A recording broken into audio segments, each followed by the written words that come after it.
உத்திரமேரூர் சட்டமன்ற தொகுதியில் வருகிற சட்டமன்ற தேர்தல் 2026இல் ஒவ்வொரு கட்சியிலும் அந்த தொகுதி மக்களிடையே எதிர்பார்க்கப்படும் வேட்பாளர்கள் யார், அவர்களின் பின்னணி என்ன என்பதை தற்போது பார்க்கலாம். திமுகவில் காஞ்சிபுரம் தெற்கு மாவட்ட திமுக செயலாளர் சுந்தர் போட்டியிட வாய்ப்பு இருப்பதாக கூறப்படுகிறது. இவர் திமுக சார்பில் ஏற்கனவே போட்டியிட்ட 5 முறையும் வெற்றி பெற்றவர் என்பதும் குறிப்பிடத்தக்கது. அடுத்ததாக தமிழ்நாடு கட்டுமான தொழிலாளர்கள் சங்க தலைவராக உள்ள பொன்குமார் திமுக வேட்பாளராக அறிவிக்கப்பட வாய்ப்பு இருப்பதாகவும் கூறப்படுகிறது. இவர் ஏற்கனவே 2011 சட்டமன்ற தேர்தலில் திமுக சார்பில் உத்திரமேரூர் சட்டமன்ற தேர்தல்களில் போட்டியிட்டு தோல்வியை சந்தித்தவர். வாலாஜாபாத் தெற்கு ஒன்றிய திமுக செயலாளராகவும் வாலாஜாபாத் பேரூராட்சி மன்ற துணை தலைவராகவும் உள்ள சேகருக்கு இம்முறை வேட்பாளராகும் வாய்ப்பு கிடைக்கும் என்கின்றனர் அவரது ஆதரவாளர்கள்.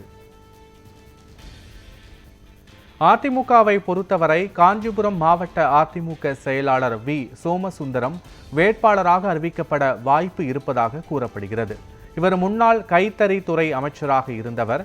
கடந்த சட்டமன்ற தேர்தல்களில் சுமார் 1450 வாக்குகள் வித்தியாசத்தில் திமுக வேட்பாளர் சுந்தரிடம் தோல்வியை தழுவியவர். அதிமுக அமைப்பு செயலாளர் கணேசன் வேட்பாளராக அறிவிக்கப்பட வாய்ப்பு இருப்பதாக கூறப்படுகிறது. இவர் முன்னாள் உத்தரமேரூர் சட்டமன்ற உறுப்பினராகவும் இருந்திருக்கிறார். பாஜகவை பொறுத்தவரை உத்தரமேரூர் சட்டமன்ற தொகுதி அமைப்பாளராக உள்ள சோழனூர் ஏழுமலை வேட்பாளராக அறிவிக்கப்பட வாய்ப்பு இருப்பதாக கூறப்படுகிறது. அடுத்ததாக காஞ்சிபுரம் மாவட்ட பாஜக தலைவர் KT ராகவன் வேட்பாளராக அறிவிக்க வாய்ப்பு இருப்பதாக கூறப்படுகிறது.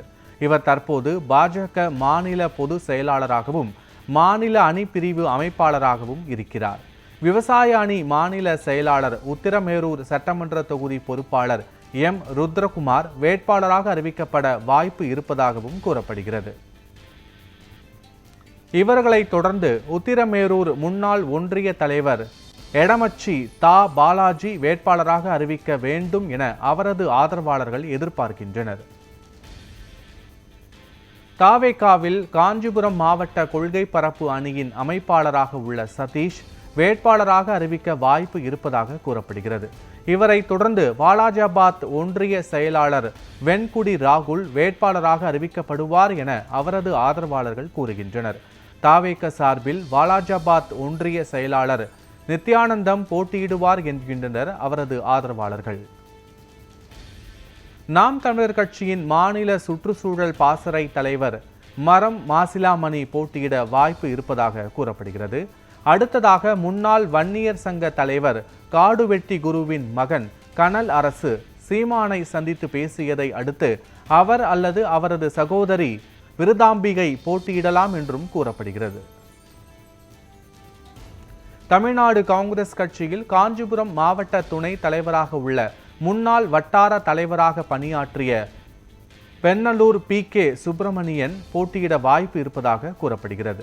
இவர் 30 ஆண்டுகள் போட்டியிட்டு பெண்ணலூர் ஊராட்சி மன்ற தலைவராக தேர்வு செய்யப்பட்டு பணியாற்றியவர். 1970 முதல் 75ஆம் ஆண்டுகளில் நியாயமான குழு உறுப்பினராக இருந்தவர். மூப்பனார் கட்சி துவங்கியது முதல் தமாக கட்சிக்காக பணியாற்றி வருகிறார். முன்னாள் மாவட்ட கவுன்சிலர் தற்போது தமாக மாவட்ட செயலாளராக உள்ள வேட்பாளராக அறிவிக்க வாய்ப்பு இருப்பதாகவும் கூறப்படுகிறது. காங்கிரஸ் கட்சியை பொறுத்தவரை மாநில பொருளாளர் கோபண்ணா வேட்பாளராக போட்டியிட வாய்ப்பு இருப்பதாக கூறப்படுகிறது. காங்கிரஸ் கட்சி நிர்வாக MK விஷ்ணு பிரசாத் வேட்பாளராக போட்டியிட வாய்ப்பு இருப்பதாகவும் கூறப்படுகிறது.